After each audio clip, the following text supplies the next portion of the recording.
راديو إيرنا ناصع ድምፂ ኤርትራውያን عزوز سلامتنا تقبلوا أبستفلالي كورنعات عالم كوينكم نمدبات راديو إيرنا اتكتاتلو سخبركم سمعتنا نايلوم ربع حد تحساس كل تشعن إسران حدن فنوى راديو إيرنا كموترو بزينا يجمر فلما أرستاتو حزب الفاشكا كاب إثيوبيان زقات امتتصابوتات أبقون سراوي السودان كسلف جنرال البرهان تصويعو أمريكا حد شحتو السختي وتهدرات نابقرن أفريقيا كتلغها አዲስ አበባ ድሕሪ ምእዋጅ ናይ ህጹጽ እዋን ወራር መሬት ገኒኑ ምህላው ቤት ጽሕፈት ጸጥታ ከተማ ገሊጹ ሬድዮ ኤርና ናጻ ድምፂ ኤርትራውያን ዕለታዊ ዜና ሰራዊት ሱዳን ሰፊሕ ናይ ሕርሻ ዞባ አልፋሽጋ ንምቁጽጻር ኣብ ዘካይዶ ዘሎ ወፍሪ ህዝቢ ከባቢ ኣብ ጎኑ ክስለፍ መራሒ ሱዳን ጀነራል ዓብደልፈታሕ አልቡርሃን ጸዊዑ ጀነራል አልቡርሃን ናብቲ 27 ሕዳር ምስ ሰራዊት ኢትዮጵያ ግጭት ተካይደሉ ከባቢታት ባራካት ተረኺቡ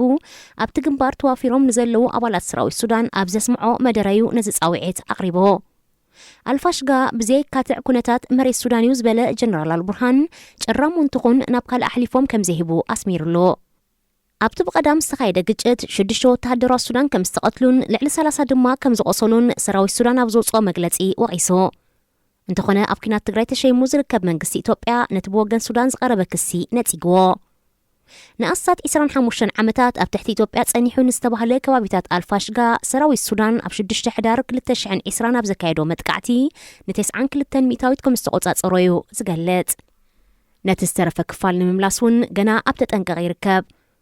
ክልቲአን ጎረቤት ሃገራት ናብ ሙሉእ ኩናት ከይሽመማ ነቲ ዘሰሓበን ዘሎ ጉዳይ ዶ ብዘተን ምፍትሑ ዝተፈተነ ኣህጉራዊ ዲፕሎማስያዊ ጻዕርታት ክሕወት ኣይከኣለን ኢትዮጵያ ናብ ዘተ ክትቀርብ እንተኾይና ሰራዊት ሱዳን ናብቲ ቅድሚ 6 ሕዳር 2020 ዝነበረ ከባቢታት ክስሕብ ከም ዘለዎ ቅድመ ቁነት ኣቐሚጣላ ኣብ መንጎ ዘን ክልተ ሃገራት ተፈጢሩ ዘሎ ናይ ዶብ ምስሓብ ንጉዳይቲ ንግብፂ እውን ዝጸሉ ስምዕ ኣጠቓቕማ ናይልን ኢትዮጵያ ተሃንጾ ዘላ ዲጋን ብዝያዳ ከም ዝሓላለኾ ተንተንቲ የረድኦ ኣሜሪካ ኣስታት 1,000 ተወሰኽቲ ወተሃደራት ናብ ዝዋቐርን ኣፍሪቃ ክትልእኽ ምዃና መርበብ ሓበሬታ ሚሊታሪ ኣፍሊጦ 800 ካብ ቨርጂንያ 200 ድማ ካብ ኬንታኪ ዝተኣኻኸቡ ኣባላት ሃገራዊ ሓለዋ ወይ ናሽናል ጋርድ ኣብ ቴክሳስ ኣብ ዝርከብ ማዓስከር ፎርት ብሊስ ተወሳኺ ልምምድ ኣብ ምክያድ ከም ዝርከቡ ንኣፈኛት ኣሃዱ ብምጥቃስ እቲ ማዕከን ዜና ኣቃሊሖ እቶም ወተሃደራት ኣብ መጀመርያ ወርሒ ናይ 2022 ናብ ቀርኒ ኣፍሪቃ ክዋፈሩ ምዃኖም እኳ እንተተመልከተ ናበይኒቲ ሃገር ግና ኣይተነጸረን ኣሜሪካ ካብ ኣፍሪቃ 16,000 ሰራዊት ክልዋን ከሎ ኣብ ጅቡቲ ጥራይ ነፈርቲ ውግእን መራኸብ ኩናትን ዝዓጥቀ ልዕሊ 4,000 ወተሃደራት ብቃወምነት ኣስኪሮም ኣለዉ እዚ ብሕጂ እተዋፍሮ ሰራዊት እውን ንተወሳኺ ተልእኾ ናብ ጅቡቲ ወይ ኒጀር ክዋፈር ተኽእሎ ከም ዘሎ ይግለጽ እዚ ሰራዊት ኣሜሪካ ብኣፍሪቃ ማእከላይ ቤት ጽሕፈቱ ኣብ ጀርመን ከተማ ስቱትጋርት እኳ እንተኾነ ናይ ስርሒታትን ወፍርን ኣሃዱታቱ ግና ኣብ ጅቡቲ ዝርከብ ዞባ ቀርኒ ኣፍሪቃ ናብ ቅድሚ 30 ዓመታት ዝነበሮ ኣዕናዊ ወተሃደራዊ ኩነታት ተመሊሱ ከም ዘሎ ኣብ ዝተንተነሉ ዘሎ እዋን ኣሜሪካ ትርከበን ሓያሎ ዓበይቲ ሃገራት ረብሓታተንን ድሕነት ዜጋታተንን ንምሕላው ተወሳኺ ሰራዊተን ናብ ጅቡቲ ኣብ ምውፋር ይርከባ ኣብ ኩናት ትግራይ ተሸይሙ ዝርከብ መንግስቲ ኢትዮጵያ ናይ ህጹጽ እዋን ድሕሪ ምእዋጁ ወራር መሬት የስፋሕፍሕ ከም ዘሎ ንሓላፊ ጸጥታ ከተማ ቀንዓያደታ ብምጥቃስ ጋዜጣ ዘ ሪፖርተር ኣመልኪታ ኣብታ ከተማ ነዚ ዘሎ ዘይምርጋእ መዝሚዞም ብውልቅም ጉጅለታትን መሬት ናይ ምውራር ዝፍጽሙ ኣካላት እናበዝሑ ይመጹ ከም ዘለዉ እዩ እቲ ሓላፊ ንጋዜጠኛታት ኣብ ዝሃቦ መግለጺ ኣረጋጊጹ መሬት ብዘይሕጋዊ መንገዲ ምውራር ከቢድ ገበን ስለ ዝኾነ ካብቲ ህወሓት ይፍጽመሎ ዝበሎ ተግባራት ዝፍለ ይኮነን ክብል እዩ ዶክተር ቀንዓያደታ ገሊጹ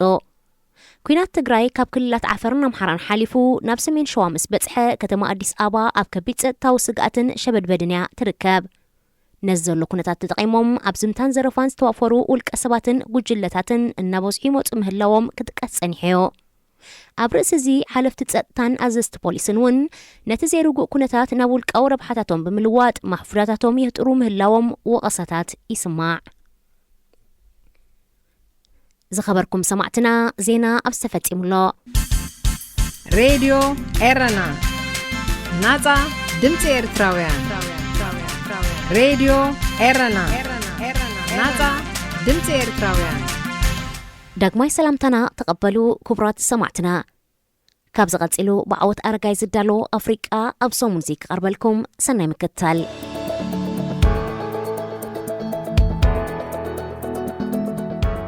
ደቡብ ኣፍሪቃ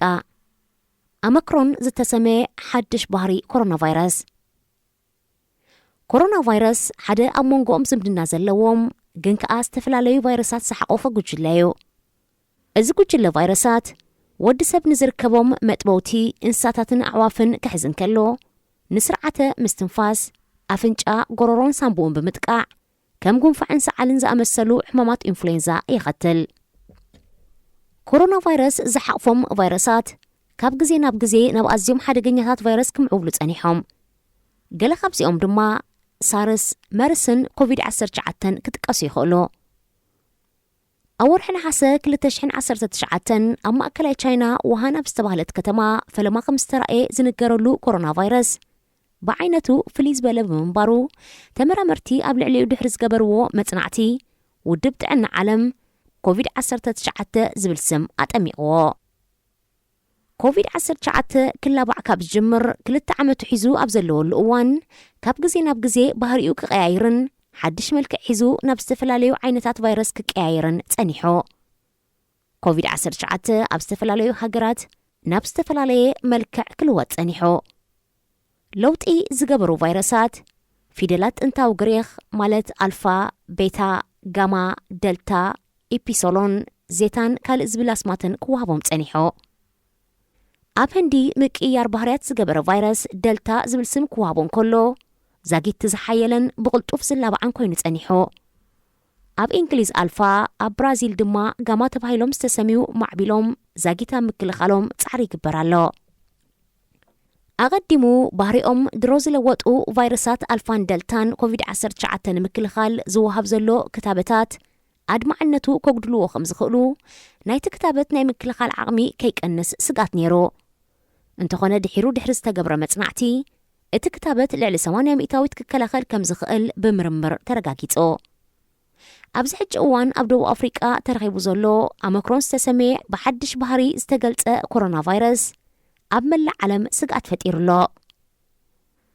ኣመክሮን ንባዕሉ ኣስታት 50 ዝተፈላለዩ ቫይረሳት ኣስታት 30 ካብዚኦም ሓደገኛታትን ብቕልጡፍ ዝላብዑን ከም ዝኾኑ ተፈሊጡ። ነዚ ኣመልኪቱ ውድብ ጥዕና ዓለም ነቲ ሓድሽ ዓይነት ቫይረሳት ኣስጋእ ለውጢ ክብል ምስቶም ኣቐዲሞም ኣስጋእቲ ተባሂሎም ዝነበሩ ለውጥታት ኣልፋ፣ ቤታ፣ ጋማን ደልታን ሰሪዕዎ ኣሎ። ሓድሽ ባህሪ ኮቪድ-19 ኣመክሮን ኣብ ደቡብ ኣፍሪቃ ከም ዝተረኽበ ዝሓለፈ ሰሙን ዓርቢ ክግለጽ እንከሎ ድሮ ናብ ጎረባብቲ ሃገራት ከም ዝተላብዐን ካብኡ ሓሊፉ ድማ ኣብ ኤስያ ሆንግ ኮንግ፣ ኣብ ኤውሮጳ ድማ ኣብ ቤልጅየም፣ ኔዘርላንድ፣ ስፔን፣ ስዊድን፣ ብሪጣንያን ኢጣልያን ከም ዝተረኣየ ተፈሊጡ። ነዚ ተኸቲሉ ሕብረት ኤውሮጳ፣ ሕቡራት መንግስታት ኣሜሪካ፣ ካናዳ፣ ኣውስትራልያ ካልኦት ሓያሎ ሃገራትን ካብ ደቡብ ኣፍሪቃን ጎረባብታ ሃገራት ናሚብያ፣ ቦትስዋና፣ ዚምባብዌ፣ ኢስዋቲኒ፣ ማላውን ሞዛምቢክን ዝግበር ናይ መጓዓዝያ በረራ ደው ክብል ኣዚዘን ኣለዋ። እስራኤልን ጃፓንን ድማ ካብ ዝኾነ ክፋል ናይ ዓለም ናብ ሃገረን ዝግበር በረራ ደው ክብል ኣዚዘን። ሃገረ ደቡብ ኣፍሪቃ ይኹን ካልኦት ሃገራት ዓለም ምልባዕ ኮቪድ-19 ዘስዓበለን ቁጠባዊ ድስካለ ኣብ ምብርባር ክሰርሓ ጸኒሐን። በዚ ምኽንያት ተወሲዱ ዘሎ ናይ መጓዓዝያ እገዳ ነተን ሃገራት ዳግማይ ካህስየን እዩ። 10,000 በጻሕቲ ሃገርን ገያሾን ድማ ሃንደበት መንገዲ ተዓጺዎም ኣሎ። ነዚ ኣመልኪቱ ፕሬዚደንት ደቡብ ኣፍሪቃ ሲሪል ራማፋሶ ምዕጻው በረራታት ካብ ናብን ደቡብ ኣፍሪቃን ጎረባብቲ ሃገራትን ቁጠባዊ ሃስያ ከየኸተለን ከሎ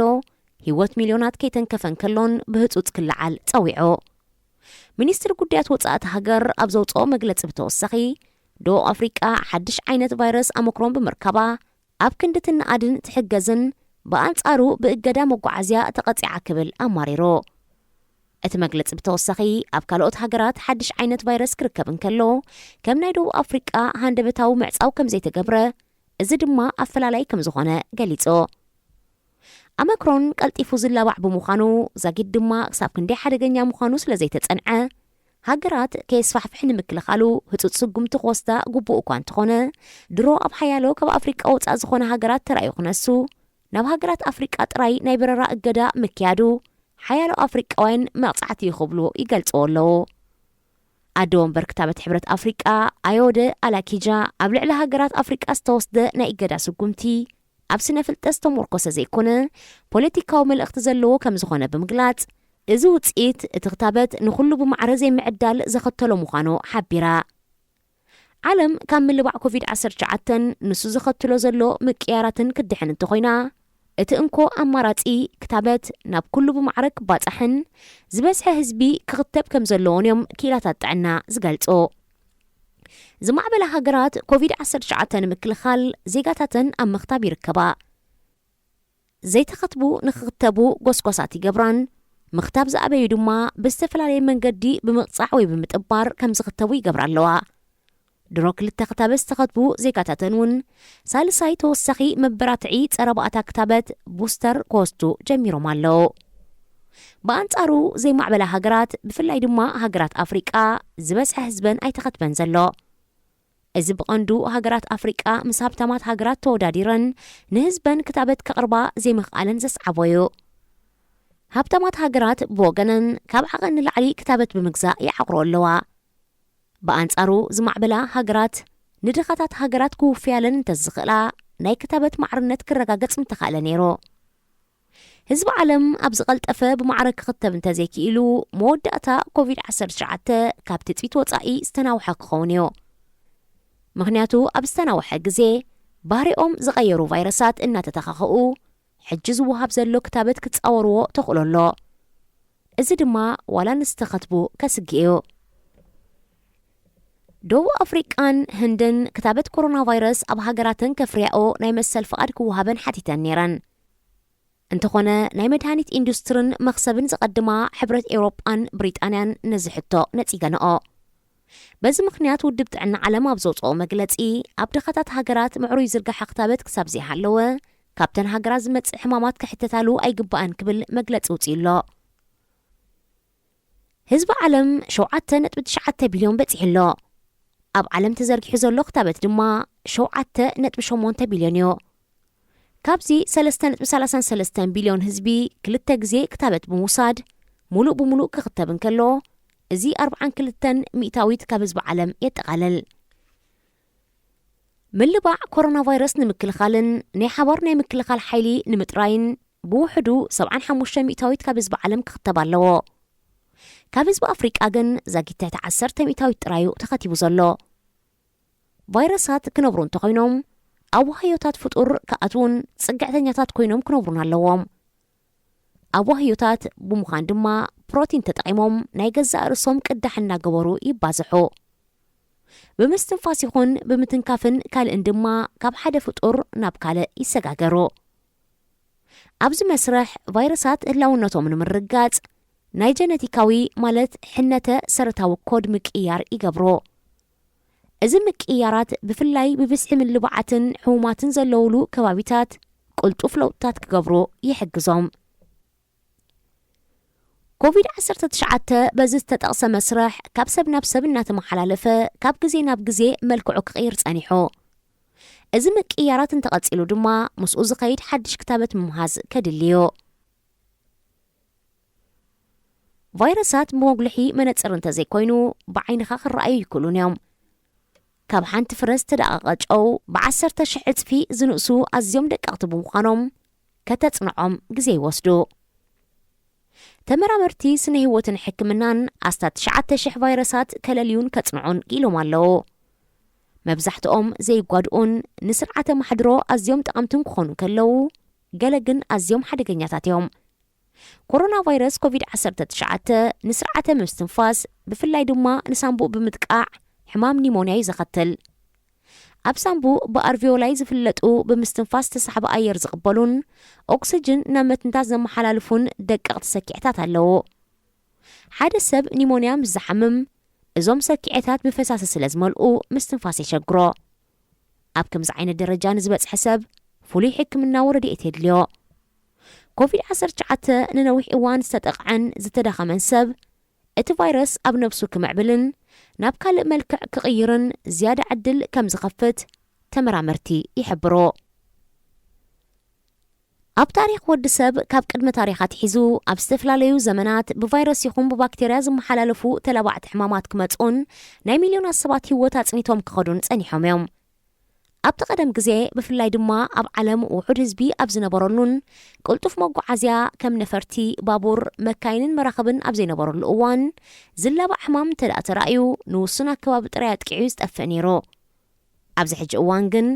ዓለም ብቅልጡፍ መራኸቢ መጓዓዝያ ብፍላይ ድማ ብመጓዓዝያ ነፈርቲ ተራኺባትሉ ብዘላ እዋን ኣብ ሓደ ጫፍ ናይ ዓለም ዝተራእየ ሕማም ለበዳ ናብቲ ካልእ ጫፍ ክሰጋገር ግዜ ይወስደሉን እዩ። ከምቲ ዝተጠቕሰ 9,000 ቫይረሳት እኳ ብተመራመርቲ ተጸኒዖም እንተለዉ ኣስታት 1 ሚልዮን ዓይነታት ከም ዘለዉ ይግለጽ።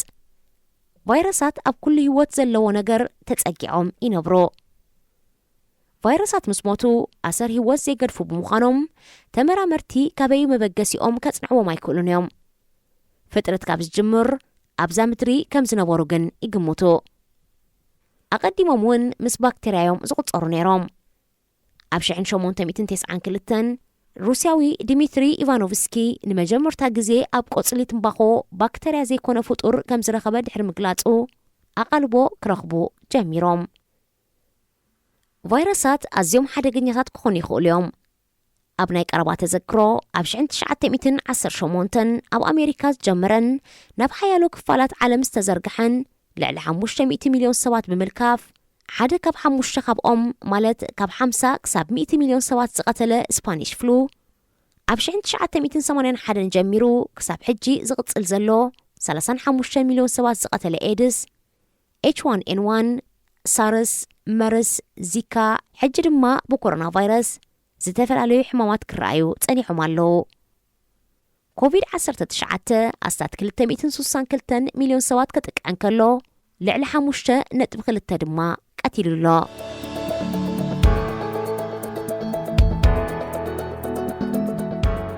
ጋምቢያ ውልቀ መላኽ ነበር የሕያ ጃመ ምሕረት ከይግበረሉ መጠንቀቕታ ይቐርብ። ፖለቲካ ሕቡራት መንግስታት ኣሜሪካ ዝከታተል ሰብ ሰልፊ ፕሬዚደንት ነበር ዶናልድ ትራምፕ ሪፐብሊካን ምስ ሰልፊ ፕሬዚደንት ጆ ባይደን ዲሞክራት ከሓብራን ብሓንሳብ ክሰርሓን ክርኢ ዘይግመት ሕልሚዮ። ኣብ ጋምቢያ ዘለዋ ክልተ ዓበይቲ ሰልፍታት ካብቲ ናይ ኣሜሪካ ዝኸፍአ ህልኽን ሓድሕዳዊ ጽልእን ነይርወን። ክልተ ዓበይቲ ሰልፍታት ዝመጽእ ቀዳም 4 ታሕሳስ ኣብ ዝካየድ ሓፈሻዊ ምርጫ ሓቢረን ክሰርሓ ብምስምምዓንን ውልቀ መላኽ መራሒ ነበር የሕያ ጃመ ምሕረት ክግበረሉ ጻውዒት ይግበር ብምህላውን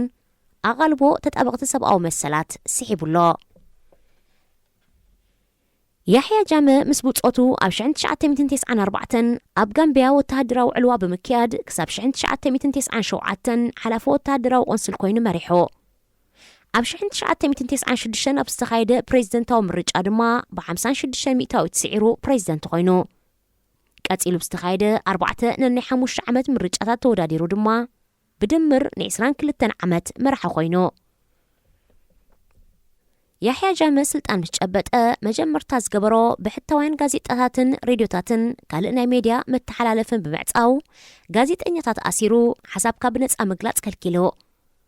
ናይ መንግስቲ ሚድያ ድማ ናብ ናይ ናቱ ፕሮፓጋንዳታት መቃልሕ መሳርሒ ቀይርወን። ቀጺሉ ንተቐናቐንቲ ፖለቲከኛታት ንገለ ኣሲሩ ንገለ ድማ ተጨውዮም ከም ዝቕተሉን ከም ዝሓቁን ገይሩ። ኣብ ዘካይዶ ዝነበረ ምርጫታት ዳርጋ ንበይንዩ ዝወዳደር የሕያ ጃመ ኣብ ስልጣን ኣብ ዝጸንሓሉ ሓያሎ ደቂ ኣንስትዮ ክዕመጻን ከለዋ 10 ታማኢ ዜጋታት ድማ መሰረታዊ ሰብኣዊ መሰላቶም ተገፊፉ ተሰራጢዮምን ተሰቂዮምን ካብ ሃገሮም ወፂኦም ክስደዱ ተቐሲቦም። ኣብ 2016 ኣብ ዝተኻየደ ፕሬዚደንታዊ ምርጫ የሕያ ጃመ ብናይ ሕጂ ፕሬዚደንት ኣዳማ ባሮ ተሳዒሩ። መጀመርታ ስዕረቱ እኳ እንተተኣመነ ድሒሩ ግን ስልጣኑ ምርካብ ስለ ዝኣበየ ቁጥባዊ ማሕበረሰብ ምዕራብ ኣፍሪቃ ማለት ኤኮዋስ ናብ ጋምቢያ ሰራዊት ክልእኽ ተገዲዶ። ድሕሪዚ የሕያ ጃመ ናብ ኢኳቶርያል ጊኒ ብምህዳም ኣብታ ሃገር ዕቑባ ተዋሂብዎ ይነብር ኣሎ። ህዝቢ ጋምቢያ ኣብ ትሕቲ ውልቀ መላኺ የሕያ ጃመ ብዙሕ ውረደይ ብዘሕለፈን ዝተሰራጠየን ብምንባሩ ፕሬዚደንት ኣዳማ ባሮ ኮሚሽን ዕርቅን ምቅራብን ብምስራት ኣብታ ሃገር ተገይሩ ዝተባሃለ በደል ክፈትሕ ጸኒሖ። እንተኾነ ኮሚሽን ዕርቅን ምቅራብን ውፂት ዘካየዶ መርመራ ናብ ህዝቢ ከቕርቦ እኳ እንተነበሮ ን3 ግዜ ብምስጋር ኣብ 5 ዓመቱ ዝኾነ ይኹን ጸብጸባ ኣቕረበን።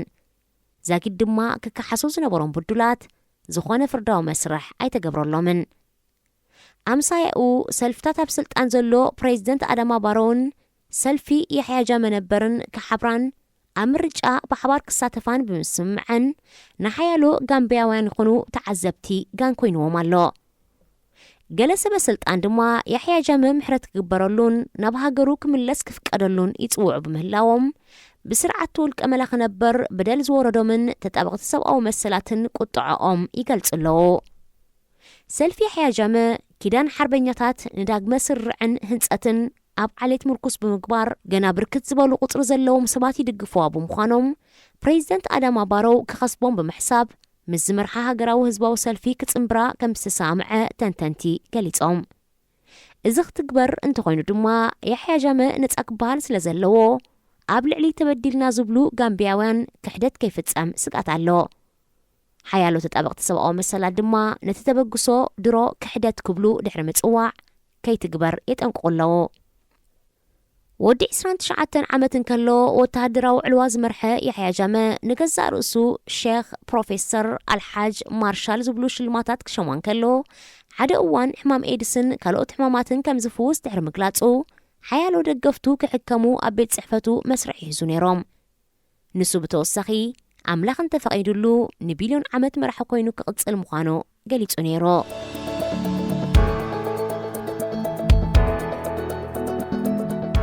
ተወሳኺ ሓንቲ ካብ ደሴታት ካሪቢያን ዝኾነት በርቤዶስ ካብ ኣህጉር ኣፍሪቃ 14,800 ኪሎ ሜትር ርሒቓ ትርከብ እንተኾነ በርቤዶስ ብብዙሕ መለክዒታት ምስ ኣፍሪቃ ዘተኣሳስራ ታሪኽ ባህልን ልምድን ተሰኪማ እትኸይድ ዘላ ኮይና 95 ሚእታዊት ካብ ህዝባ ድማ ኣፍሪቃዊ መወቆል ኣለዎም በርቤዶስ ደቀባት ቀያሕቲ ህንዲ ዝቕመጥዋ ሰላማዊት ደሴት እያ ነይራ ኣብ 1625 ግን እንግሊዛውያን ባሕረኛታት ምስ ረኸብዋ ግዝኣት ንግስነት ብሪጣንያ ኮይና ብሪጣንያውያን ካብ 1627 ክሳብ 1833 ኣስታት 600,000 ኣፍሪቃውያን ካብ ኣፍሪቃ ገላይ ገይሮም ናብ በርቤዶስ ወሲዶሞም ኣብኡ ድማ ኣብ ሕርሻ ቃንጫ ሽኮር ብምውፋር ምንጪ ኣታዊኦም ክኾኑ ገይሮሞም ኣፍሪቃውያን ገላዩ ን200 ዓመት ድሕሪ ዝወረዶም ስቃይ ናዕብታት ከካይዱ ድሕሪ ምጅማሮም ኣብ 1833 ኣብታ ደሴት ጊላነት ብወግዕ ተኸልኪሎ በርቤዶስ ኣብ 1966 ካብ መግዛእቲ ብሪጣንያ ነጻ ብምውፃእ ብቐዳማይ ሚኒስተር ክትመሓደር እኳ እንተጸንሐት ስማዊት ንግስቲ ናይታ ሃገር ግን ንግስቲ ሕቡራት ነገስታት ብሪጣንያ ኤልሳቤጥ ካልእቲ ኮይና ጸኒሓ በርቤዶስ ካብ ናይ መግዛእቲ ታሪኻ ናይ ጊላነት ስቃያን ንግስነት ብሪጣንያን ፈጺማ ክትገላገል ብምውሳና ካብ መጀመርታ ታሕሳስ ድሕሪ ፍርቂ ለይቲ ሪፓብሊክ ምዃና ኣዊጃላ በዚ መሰረት ንግስቲ ኤልሳቤጥ ካልእቲ ካብ ትማል ሰሉሳት ሒዛ ንግስቲ በርቤዶስ ካብ ምዃን ደው ኢላላ ፕሬዝደንት ዳምሳንድራ ማሶን ድማ ናይ መጀመርታ ፕሬዝደንት ናይታ ሃገር ኮይና ተመሪጻ زخبركم سمعتنا بعوض أرجاي زدالو أفريقيا أب سمونزي أب سفتيمولو زمت سمون بخالة حستو كسام نراخب سنايكنا راديو إيرنا ناتا دمسير تراويان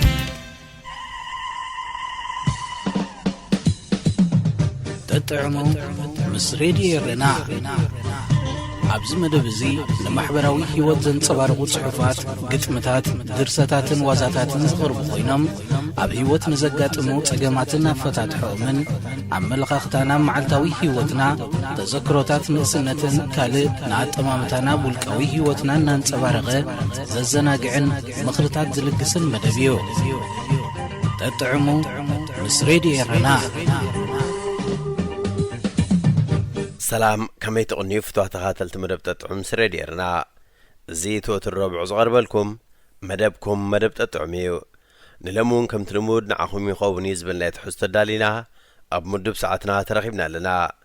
كساف تصامي مدبنا مسانا حبيركم بخبر خصن حزو دماكم ادالونا اقرب مدب تسفيت يوهانسي سناي مكتتال راديو إيرنا ناتا دمسير تراويان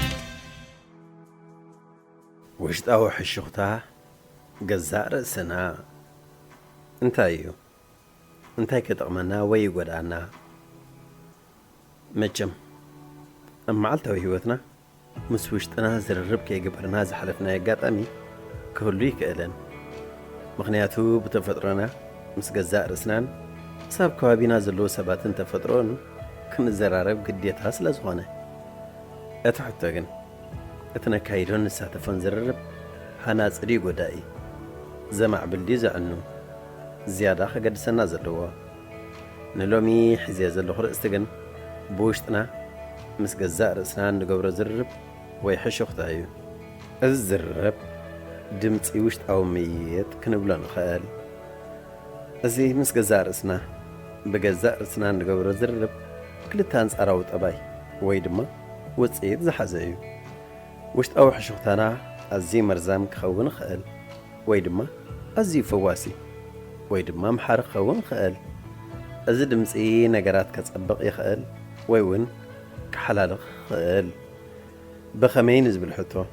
መልሲ ንምምርካብ ንከታተል። እዚ ውስጠ ድምፂ ንዓና መርዛም ቀታሊ ሕልና ዘዕርብ ክኸውን ይኽእል ወይ ድማ ንህይወትና ዝዓሪ ዘረስርስን መንገድና ዘጣጥሕን ክኸውን ይኽእል እዩ። ነገራት ከመሓይሽ ይኽእል ወይ ድማ ካብቲ ዝነበረ መሊሱ ዘጋድድ ክኸውን ይኽእል። እቲ ሕቶ ምስ ነፍስና ንዘራረበሉ ቋንቋ ሃናፅን ጥዑዩን ክኸውን ይግባእ። ውሽጣዊ ሕሹኽታና በቲ ሓደ ወገኑ ውሽጣዊ ነቓፊ እዩ። ቀጻሊ ንውሽጥና ፍርሂ፣ ጥርጠራ፣ ምጭናቕ፣ ጽልእን ፍርድን ዝምግበና ኣጨናቕ ዝርርብ እዩ። እስኻ ሕማቕ ኢኻ፣ ፍራሕ ኢኻ፣ ኣይትኽእሎን ኢኻ፣ ህይወትካ ትርጉም የብሉን፣ እስኻ መን ኢኻ ዝብሉ ሕሹኽታ እናሰምዐ ኣብ ገዛእ ርእስና ክንጠራጠር፣ እምነት ክነጕድል፣ ሕልና ክነደክም ይግደና።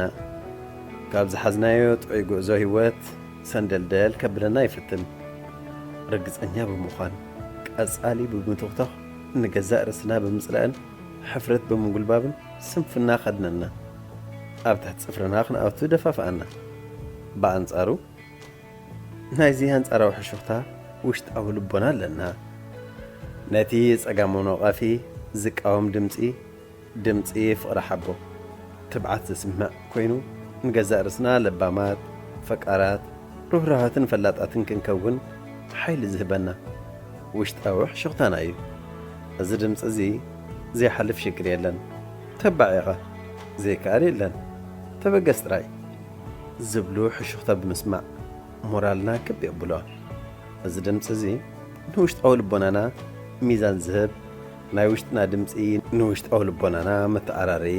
ጥበብ ወይ ናይ ተፈጥሮ ህያብ እዩ። ከነለልዮን ክንጥቀመሉን ግን ምስትውዓል ይደሊ። ሕሹኽታ ውሽጣዊ ልቦናና ልስሉስ ግን ከዓ ሓያል እዩ። ውሽጣዊ ልቦናና ብመንፅር ኩሎም ሓሶታት ጸጋማዊ ነቐፌታ ሰንጢቑ ብምርኣይ ሓቅነት የነጽረልና።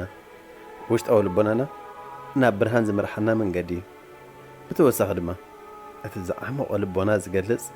ውሽጣዊ ዕምቆትና እዩ። እዞም አንጻራዊ ሕሹኽታ ውሽጥና እቲ ሓደ ከጽድፈና ክህንደድ እንከሎ፣ እቲ ሓደ አንጻራዊ ድማ ባላ ኮይኑ ካብ ጥፍኣት ከድሕንና ሃነጻብ ሓሳባት ይውፍየና። ስለዚ ድማ ብሓቅን ሓያል ልቦናን ንመላለስ፣ ብፍቕርን ርህራሄን ድማ ብፍስሓን ንጓዓዝ። ውሽጣዊ ሕሹኽታ ልቦናና ይሕግዘና እዩ። ንውሽጥና ከየዋደቕና ንዝሓለፉ ኩነታትና ብልቦና ንመልከቶም። ሕሹኽታ ውሽጣዊ ወቐሳና ልቦናና ንምዕባይ ጽቡቕ ሕንዚ እዩ። ብውሽጣዊ ሕሹኽታ ነቐፌታ ቀጻሊ ምውዳቕና ይተርፍን እዩ። ኮይኑ ግን ናብ ልቦናና ተመልኪትናን ተመሊስናን ከንትንስእ ብኡኹን ጸንዕን ይግባእ። ኣብ መደምደምታ ነዞም ክልተ ተቓረንቲ ውሽጣዊ ሕሹኽታና ብግቡእ ብምርማርን ብምስትውዓልን ነቲ ጸጋማዊ ነቐፌታ ብምድማፅን ነቲ ውሽጣዊ ልቦናና ብምዕባይን ህይወትና ናብ ቁኑዕ መንገዲ ምምራሕ መዐቀኒ ልቦናና እዩ። ምንጪ ካብ ጽሑፋት ጓታማ ቡድሃ ዘሜድያንስ፣ ተርጓሚ ሓጎስ ተኽላይ።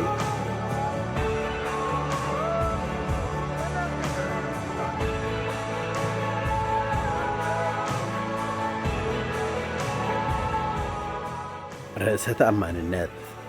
ጸሓፊ ቢንያም ተስፋልደት። ምንጪ መጽሓፍ ንኹሉ። ርእሰ ተኣማንነት ንኽህልወና ዝሕግዙና 10 ሞያዊ ምኽርታት ርእሰ ተኣማንነት نفسنا زلنا حب قمتن كالو السبات نعنا زرئيلو من قدن صبق نخون متان أبركت اللو رئيسة أمانات مزهلونا أبسرحا زيادة عوتات متان كنكون حقزنا ولاكوا أبلع لي رئيسة أمانات تسعنو زحضرو بصحة مانياتات كاب قزر وزان تخونو رئيسة أمانات نمهناس زحقزو بزحات نقرات كنقبرقن خلينا نزن عصرت استراتيجي تتقيمنا نزلنا رئيسة أمانات كبابيلنا توهبونا كألتنان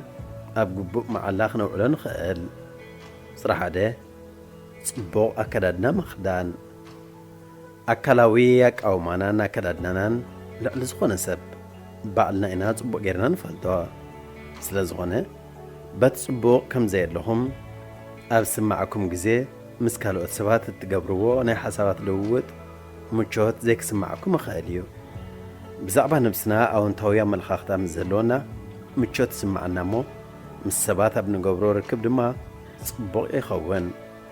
أو مانا نفسنا نمحلاو أكلاتنا نسهنانان بقبو كنكنا خونا لنا صغرين جحمن بقبو مقمقام صغر خم مشات تتغايدو زمناوية كردنا مخدان نخداو انتي تباهيدو بزوح جنزب قد النت كانوا تسألنا مالتا يكونن كاب حسر بزوح كداو انتي مجزاء وحدات صفوفاتن زخونو مجزاء أتا كدادنانا كاب مصباقو من العلي ننوي حقزيون كقلقلنا خو اليوم كلته فتنة بزلوو سقومتي مسقوام حدثب بزعبا نفسو زلوو سمئتن مفلات بزحات كابز تكاملو قليل من قدي حاديا ساقومامو مرماريو اتسبك سقوم من كله دخاني الرأي ديو ويسي قلت أفزل لو أساقوماي زلوو رأسة أمان نزلوهم سبات بفتنة يوم سقومو نابي كم زخوري فلت يوم سلسته كل جزيه صبوق زخونك أو ما سبنتي هالوانا حدثب سبنتو استسكمولو من قدي اتسب بسعبا زلوو رأسة أمانتي قلسيو سلاقبو منكبن دخم من قصاص زرئيو سبات رأسة أمانت كم سانوي زملاخد لنفسه مال ألعب بلو ما يملكتون صبوقك أو ما تخز بلا سبنتي هالوانا رأسنا نلعليها قنعنا بالله مسابات كنزرار بنكلنا عينين تمامات لازم سنقبر نسبات أو انتو سمعيت كم زحضرهم يقبر كم توسخي زبلت أنقحتن حيلن كسمعنا يو أربعته ننفسنا بعلنا نفالتا صبغات تررتي قدنا علاماتنا نقولي حمزريو كاب سالساخ سابسوسا كاليت زوسر زررب بمصحف أب قدميت مستيات فيت نفيت أدعويلنا نتبزعبا نفسنا صحفنا أو انتون صبوق نبلو قدنتات ندما من باب ويون بوشتنا ولا يخون نفسنا ننقرأ حموشته بمسقانا استملعكم كونو مسقانا خمس معنا زقبرنا نقرات كله أب حنقولنا بمزرزار نقمتهم زحلفنا يمعوتاتنا فليات كإلتاتنا فتوتنا أو انتو مقصاصاتنا نذكرهم كل متى من قدي كم زمساناون ينقرنا يو نفس أصل درجة عوت نخت الجواز أزيوخ حق زكايو شديشة نخلو السبات بتصبق سرحهم أدنى قوت ملك جاس بزعبان بسنا ألوتاوي بزخنا ملكة كنا حاسب كلنا بزح أوان نخلوت بمنا آسن بدي حريم حماق زخون نقرات مقلامن إنا تخلط نقبر إذا عينت حماق طبعين مقورات نخلو السبات نهم مسقان لمدي كانت رلنا بدحر سبات كينكا حماق نقر ممناين مقلامنا وقيدنا بزسرحو وصبق نقر أدنا قوتنا نمقلات نفتن أبتقوزو بسبات كتفتو يقوم بوب بيلناون رأسة أمانت كنها نس نقرينا كابوش تخلوات نتبلوز بمدلاين بممسكارن بتزعواري نتبلوز نابهم كتمصقوات خولي يقوم شوعته أب قدمي تقمتو أب بيت مرتي ሰሚናራት ህዝባዊ ኣኼባታትን ካልእን ቦታታት ብዙሓት ሰባት ኣብቲ ድሕሪት መወዳእታ ቦታ እዮም ዝቕመጡ ዝፅዕሩ ምኽንያቱ ብቐሊሉ ምርኣይ ስለ ዘፍርሖም እዩ እዚ ኸዓ ርእሰ ተኣማንነት ምስኣኖም እዩ ዘርኢ ኣብቲ ቅድሚ ሸነኽ ክንቅመጥ ክንውስን ከለና ነቲ ብዘይድሌትና ዝመጽእ ፍርሒ ስዒርናዮ ርእሰ ተኣማንነት ከም ንኽንሃንጽ ክሕግዘና ክእል እዩ 8 ሓሳባትና ንግለጽ ኣብ ናይ እኩባት ሰባት ዝርርባትን ብዙሕ ሰብ ዝተኣከቡሉ ኩነታት ብዙሕ ሰባት ሓሳባቶም ካብ ምግላጽ ይቑጠቡ እዮም ምኽንያቱ ሰባት ካብቲ ዝተዛረብዎ ዘረብኦም ተበጊሶም ከይግምትዎም ስለ ዝፈርሑ እዩ እዚ ግን ቁኑዕ ፍርዲ ይኮነን ብዙሕ ግዜ ሰባት ካብ ንሓስቦ ንላዕሊ ናይ ሰባት ሓሳብ ናይ ምቕባል ድሌት ኣለዎም ብዙሓት ሰባት ብኸምዚ ኣመሰለ ተመሳሳሊ ፍርሒ ዝተጠቕዑ እዮም ኣብ ነፍሲ ወከፍ ዝተኣከብናሉ ናይ ግሩፕ ዝርርብ ወይ ምይይጥ ኣጋጣሚታት እንተወሓደ ሓንሳብ ዋላ ንምዝራብ ጻዕሪ ብምግባር ዝሓሸ ህዝባዊ ክእደት ኣዘራርባ ስለ ዘለወና ዝበለጸ ርእሰ ተኣማንነት ስለ ነጥርን ብመሳቱና ተቐባልነት ከም ንረክብ ይገብረና እዩ 9 ስፖርታዊ ምንቅስቓስ ልምዲ ምግባር ልክዕ ከምቲ ኣከዳድናና ኣካላዊ ብቕዓትና እውን ዓብ እጃም ኣለዎ ቅርጽና ከም ዝተበላሸወ እንተተሰሚዕና ብዓይኒ ካልኦት ትሑታት ከም ዝኾናን ብዓይኒ ካልኦት ክትማርኽ ከም ዘይንኽእልን ዓይነት ስምዒት ክስማዕና ክእል እዩ ኣካላዊ ምንቅስቓስ ብምግባር ኣካላዊ ኣቃውማና ምስ እነመሓይሾ ንኣዎንታዊ ዝኾነ ስራሕ ንኽንሰርሕ ዝያዳ ሓይሊ ይህበናን የበግሰናን 10 ኣብቲ ንገብሮ ኣበርክቶ ነተኩር ብዙሕ እዋን ንሕና ብዛዕባ እንደልዮም ነገራት እምበር ናይ ካልኦት ሰባት ድሌታትን ኣብ ካልኦት ሰባት ዝመጽእ ጽቡቕ ለውጥታት ኣይንሓስብን ኢና በዛ ነብስና ነዚ ዓለም ለውጢ ንምምጻእ ኣስተዋፅኦ ኣብ ንገብረሉ ነገር እንተተወኪርና ግን ዘለውና ጉድለታት ብዙሕ ኣይከጨንቑናን እዮም እዚ ርእሰ ተኣማንነትና ይውስኸልናን ልዑል ብዝኾነ ተበግሶ ውፅኢታዊ ከም ንኸውን ይገብረና ንዓለም ጽቡቕ ነገር እናገበርና ኣብ ንኸደሉ ግዜ ብኡ መንፅር ውልቃዊ ዓወታትናን ተፈላጥነትና እናዕበየ ይኸይድ ጸሓፊ ቢንያም ተስፋልደት ሬድዮ ኤረና ናጻ ድምፂ ኤርትራውያን ቃንዛ ፍቕሪ ኣብቲ ዝነበርዎ መዘናግዕ ማእከል እቲ ወዲ ንኣፍቃሪቱ ሓደ ነገር ክነግረክ ክደልየ ኣለኹ በላ ብትሕት ዝበለ ድምፂ እንታይ በለቶ ብፍቕራዊ ላዛ ንሽዱሽተ ወርሒ ዝኣክል ብሓንሳብ ጸኒዕና በለ ድንን እናበለ እፈልጥ ፍሽኺላ ኢዱ እናጨበጠት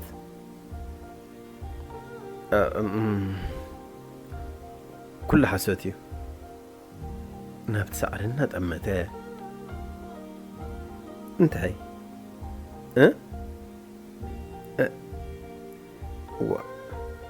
ናብኡ እናጠመተት ኣነ ኣይፍቅረክኒ በላ ኢዱ ካብ ኢዳ እናፈለየ ትላገጽ ኣለኻ ሓቀይ ናብኡ ገጻ እናጠወየት ኖ ይቕረ ግበርለይ ምስ ኣዕሩኽተያ ተኣዛዛዝ እናተፃወትና የተላልየኪ እታ እንኮ ኣብ ጥቓይ ዝነበረት ጓል ድማ ንስኸ ኢኽ ነርኪ ከም ዘፍቅረኪ ኮይነ ድማ ተላልየኪ በላ መወዳእትኡ ሓቂ ምፍላጡ ክብድብድ እናበሎ ኣይተፍቅረኒ ኢኻ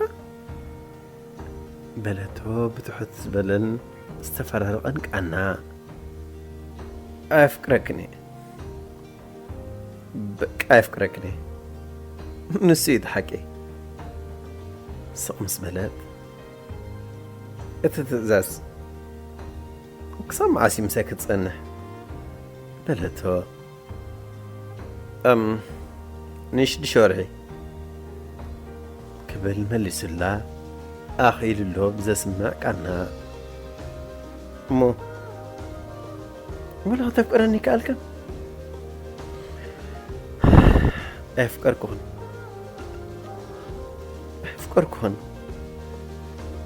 الشعور نويح بس مواسق إلى من حرم مصناح بحق يقرأ قبر لي بلا دروغز أبن بعد حاسيبور أيو تلفون تدولت كقبلا لني تلفون كزارب كابعة فلي بلا تلفون تزاريبو مسودة مستمل سجن قال لها بزقدة فايس أنا حتون شو مسي أرغطفونا بزنا بروق أزرا كأركب تعزرة نحربو زي عقزي ويا قال ترسيئة تأزاز ترسيئو كم بحدش مسحانتي هزي زفكرها قال تلاليمو نمر عاد ما بزحي